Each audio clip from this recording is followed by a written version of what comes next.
If you could have a young actor play Wolverine as a younger, kind of reimagined person, who would you pick? That's a great question. I haven't really given a lot of thought. I've been asked the question a lot, and I'm always like, I don't want to make it too easy on the studio to replace me. I've still got one more to do. I'm sure they're already talking about it, and there's some actor out there who's already said, "Shh, keep it quiet, but we want you next." He's younger than me for sure. I think Tom Hardy could be a great. That's a great one.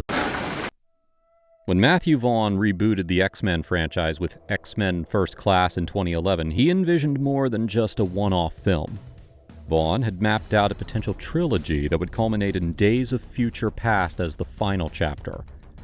Vaughn's plan was to follow First Class with a second film set in the 1970s, focusing heavily on a young Wolverine. Intriguingly, he wanted Tom Hardy, who was rapidly rising in prominence at the time, to take on the role.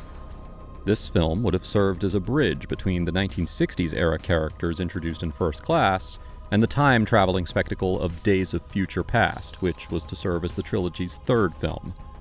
Vaughn's idea was to take the time to properly build the world and characters, rather than jumping directly into the complex time travel and crossover of past and future timelines.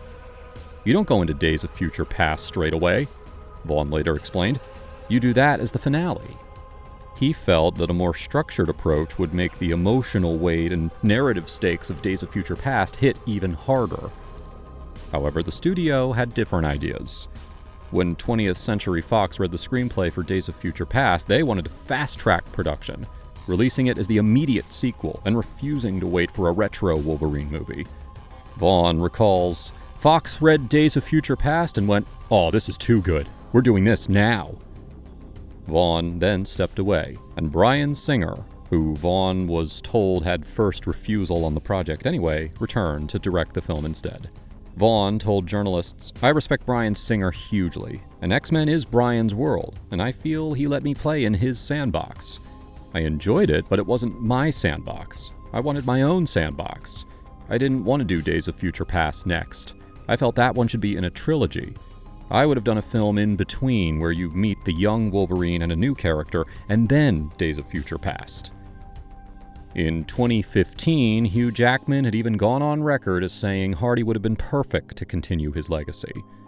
Vaughn's initial plan is an interesting case of what could have been.